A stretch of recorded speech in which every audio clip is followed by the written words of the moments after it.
we are going to talk about the Guardians weekend series. It's brought to us by Game Time. We've all been there, logging on early, waiting forever for concert tickets to go on sale, only to lose your spot for a show that you've been dying to see. Live music should be about making memories, not dealing with the stress of ticket shopping. That's where Game Time comes in. Game Time makes getting concert tickets faster and easier than ever. Prices actually drop the closer it gets to showtime, so you can save up to 60% with some killer last-minute deals. Take the guesswork out of buying your concert tickets with Game Time. Download the Game Time app, create an account, and use promo code LOCKEDONNFL for $20 off your first purchase. Once again, create an account, redeem code LOCKEDONNFL for $20 off. Download the Game Time app today. Last-minute tickets, lowest prices guaranteed. We'll get to that Micah Parsons convo here in about 10 minutes, G. But first, the Guardians finally called up CJ Kayfus this weekend. He delivered an RBI in his first major league at bat, helping the Guardians take 2 of 3 from the Twins over the weekend. Jason, what'd you see from CJ Kayfus and the Guards this weekend in his major league debut? It was great just to have him in Cleveland. Obviously, we've been asking for that and hoping for that all season long.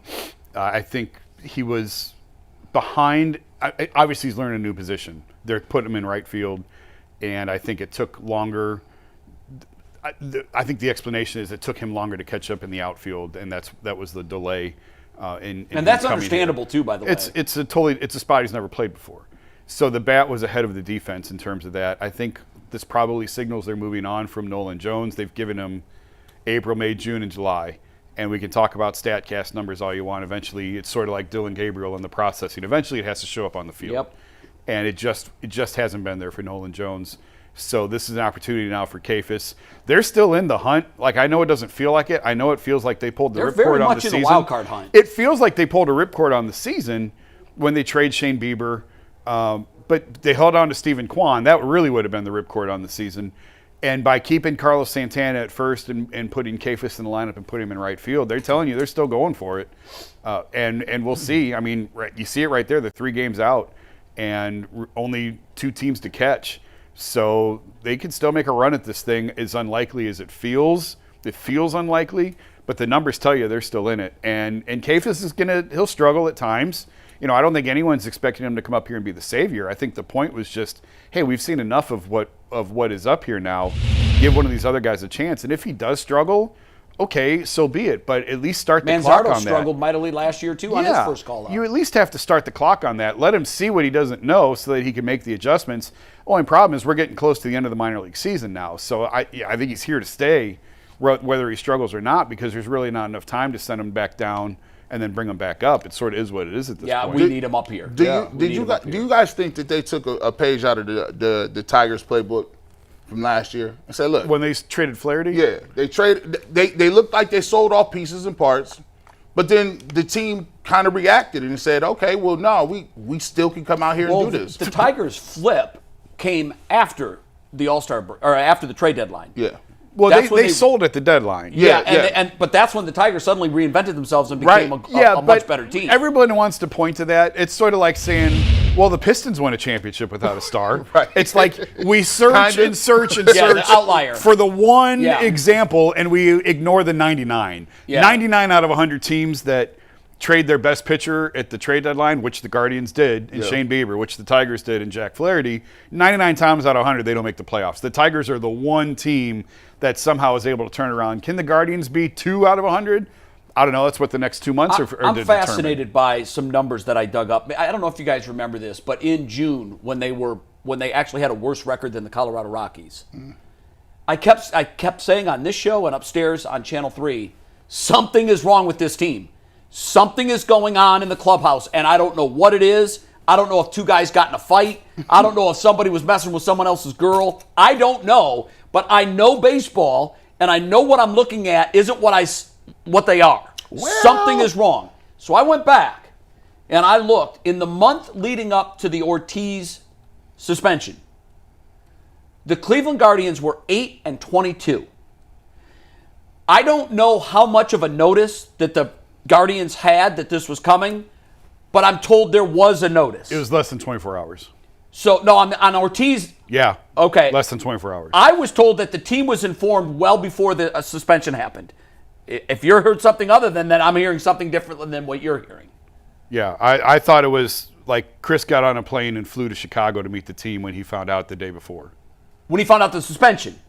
I'm talking about an investigation was going on. Oh, I don't know. Yeah, so, and maybe you're right, and maybe my information is wrong, but, I just can't understand how a team goes 8-22 that at the time was 10 games over 500. Maybe even more than that. I don't know where they peaked at their record. After the Ortiz news hit and the suspension happened, they still lost for a while, but then they got hot. Going into the All-Star break, you remember they won 5 of 6, and it looked like, okay. Now, granted, the schedule has a lot to do with this. That 8-22 schedule was a bear. Yeah. Now they're playing the easiest schedule in baseball.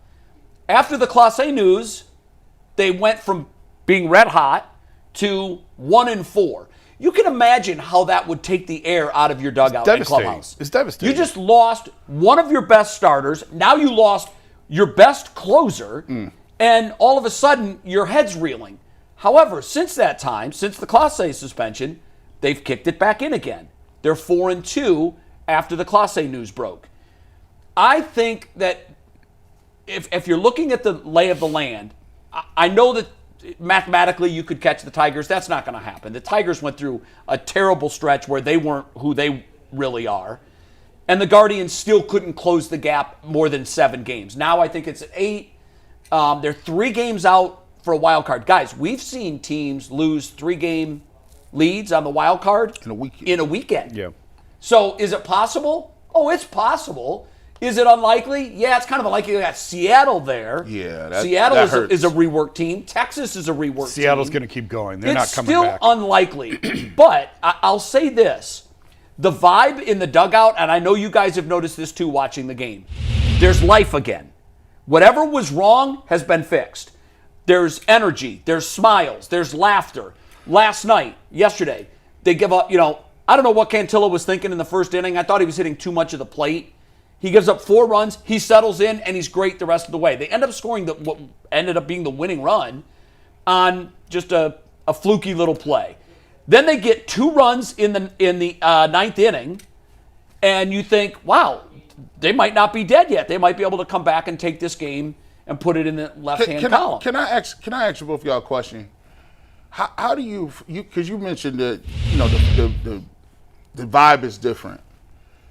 How do you think the teammates of Ortiz and Clase feel about it? Let down. Angry. Angry, let down. Because betrayed. In baseball, when I played baseball in high school, the vibe in a baseball clubhouse is completely different from basketball and football. It is. And so they're I'm not going to say they're more principled than anybody, but it's more of okay, play the right way. And if you have somebody and the allegation is them throwing pitches, guys are like, what do you mean? Come on, man. I'm sure there was anger, confusion. They're just, more than anything, it's a betrayal. It's like a brotherhood betrayal. Clase's been here for how many years now? 4 or 5? Yeah. He's here, I think, 5 or 6, I think he's been Maybe here. 6. And it's you feel Ortiz let down. just got here, so you probably you don't get a chance to know him maybe as Right. well. But- although you spend every day with him for a few months. But a guy who's been here. I know that he just got here and he gets a little bit of a break for that. And Clase, you're looking at going, man, bro, these have been your brothers. You've gone through playoff battles with these guys. What are you doing? He's made $15 million. I know. What are you doing? You're bending over to pick up a $5 bill. Yeah. Why are you doing that? So when you say it looks like they're playing with a little bit, I think they look at it like, bro, you brought shame to the rest of us because now people is looking like, are the Guardians fuller? Because remember they came out with the comment that nobody else, they've been notified that nobody else in the Guardians organization. Yeah. So then we saw some reporting that ended up so far not to be true, but somebody's saying, there's other things in the hopper. So guys is like, bro, you got us looking crazy on top of it, and we lose you for God knows how long. And you saw the memes. There was the next day after Ortiz, there was a rain delay. Yeah. And someone sent me a meme of the movie Hangover, and they're all drunk, and they're at the casino, and they're rolling dice, and it said, live look inside the Guardians clubhouse during the rain delay. Yeah. Okay, so now all of them are dirty by association. How do you think that makes all of them feel? Yeah. I'm not betting on the game. These guys bet on the game. It's so much different. There's different infractions, but the cardinal sin in baseball is betting. Yeah. It's posted on every Clubhouse. I said Friday on Channel 3, I think that baseball, and this isn't why this happened, but baseball needs another poster boy for not to gamble. That's why this is scary. For 50 years, they had Shoeless Joe Jackson. For 70 years, they had Shoeless Joe Jackson. You do not bet on baseball. This is what will happen. We'll go from the White Sox to the Black Sox. That's how bad it was. And then they got Pete Rose. And Pete Rose was the hit king. More hits than anybody. And they banished his ass from baseball. And they kept him from the Hall of Fame. And for a while, that kept the game, as far as we know, fairly clean. But now, betting is everywhere. Yep. Betting is in our face. It's on advertisements when you watch baseball games. It's on the team's social media accounts when they send out their starting lineup. Bet365, which has been stripped from that for now.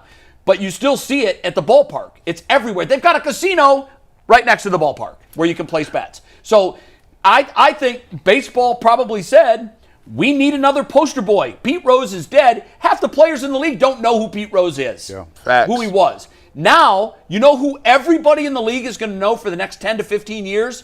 Luis Ortiz and Emmanuel Clase, because they now are the Pete Rose and the Shoeless Jackson of this era. I don't think that we'll ever see them again in a major league uniform. Percentage chance of a lifetime ban. I think it's 95%. Yeah. I'd be stunned if we ever see over 90. Well over 90. Man, y'all talk about federal indictment time. You got to at least do 85% of your time. RICO charges, right? This is racketeering. So 90%. Could they possibly do jail time? I think they could, Jay. We have to wait and see where the evidence goes. They need more of a smoking gun. You know how the league we don't know what evidence we don't know what evidence they have. But you know how the league and the NFL can say, we don't care that the police didn't file charges. Yeah. Their bar is different than our bar. In our bar, you exceeded it. You did it. We know you did it. See Deshaun Watson. Okay? They slammed him.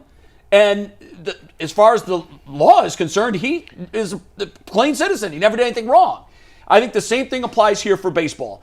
Baseball, if they get the smoking gun, so in other words, I think this is what someone told me middle of last week that knows about RICO charges and how these things go from the epicenter out. If they're able to get their hands on the devices of Ortiz and Clase, and then they can cross-reference that with the people that cashed bets on their pitches, that's a wrap. And they can put them in their circle, then that's the smoking gun. Yeah. Then I think you might see federal charges, and it could raise to racketeering. They don't even need the phones. They got the cell phone towers. Well, that's location. I don't know that they would probably need some communication. And I would think they would be smart enough not to do electronic communication, but you never know. If T-Mobile gets subpoenaed. See, that's where I think it's a problem. Some of the suspensions in the past, it was it's easy to find the bets that were placed, right? Yeah. This is a little bit more complicated to dig out the evidence, which is why I think they had to pull them, investigate. It's not so cut and dried of, okay, we have the receipts, literally the receipts of you placing bets with DraftKings or whoever, right. So you're done. This is a little bit more nuanced than that, obviously, but I'm with you. If they come up with the evidence, if they find enough evidence, they'll never throw another pitch in baseball again. And for what? I know. It's and that's the part that look what Clase gives up in future earnings. And I actually wrote this and they took it out. I don't know why they took it out, but I look at baseball differently than the other sports because of AAA and AA, and it's sort of like a grooming ground for gamblers to get in with these kids before they make any money, and when they need money, develop relationships with them, and then now you've got them when they become major leaguers, or now you got them to give you injury information on the guy, because they all talk. The guys in AAA know the guys in Cleveland. They just played with them last year. Yeah. So they can give you information on what's going on in the clubhouse, who's hurt, who's got a hamstring, who's fighting an elbow that's not made public. Yeah. No one has the bandwidth, Jay, to properly police this. But in football doesn't have a farm system. Football doesn't have, they got college, but they're making money now in college. No, I see with what you're NIL saying, deals. where the younger guys. NBA, the G League isn't really, they're trying to make it, but it isn't really. Baseball to me is unique because of I wonder why the they farm took that system. out. Did they tell you? I don't know. If you asked, would they tell you? Yeah, probably. But and then I also got into, like, it's not, I don't think this is a secret that a lot of teams sort of prey on the guys who come from Latin America who come from nothing. Yeah, sure. Who have made nothing in their life. Yep. And a lot of these guys, especially when you are a free agent signing at 16, 17. Jose Ramirez didn't make anything until he got to arbitration. So it's just ripe for gamblers, I think, to really exploit. And it's just something that we haven't really discussed. The way you snuff it out, Jay, you can tell these guys there was once upon a time, there was a guy named Pete Rose, and they're like, oh, yeah, that's cute. And they would listen to that the same way we listened to, once upon a time, there was a guy named Shoeless Joe Jackson. Yeah. Oh, yeah, that was when everything was in black and white. Yeah, that's cute. Today, and I hear what you're saying about the Latin American players. I do think that for whatever reason, whether it's cultural or preying on kids that are coming from a different area and are probably more economically depressed growing up, whatever that is, they now have two poster boys for, oh, no, I won't even I won't even talk to that because whatever I might become, I'm jeopardizing. Yep. Like, how much is Emmanuel Clase? How much is this going to cost him?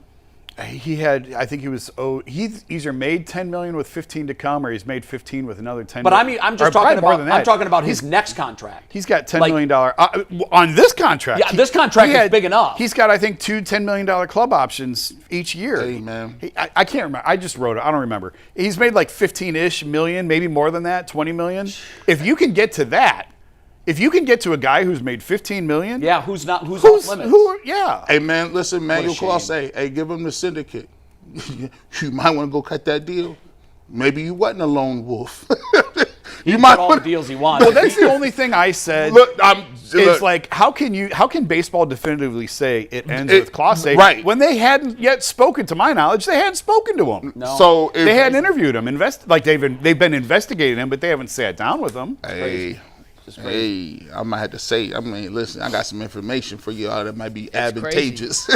Yeah, but whatever deal he cuts might keep him out of prison. Listen. But It ain't going to get him back in baseball. it ain't going to get him back in Major League Baseball. No, I don't. Listen, I'm not trying to get deported. I get that, but he's going home. Hey, when Pete Rose was facing the federal charges, Pete said they made a deal. They swervy-derved Pete Rose. Bart Giamatti said, "Look, you haven't apologized. You haven't admitted it." Pete said on Good Morning America, I think he came out, he's like, well, yeah, I bet on baseball. I did it. But I never bet against my team to lose, but I bet on baseball. But Bart's like, okay, that's cool. All right, peace. You still ain't getting in the Hall of Fame. Right, he's still out of here.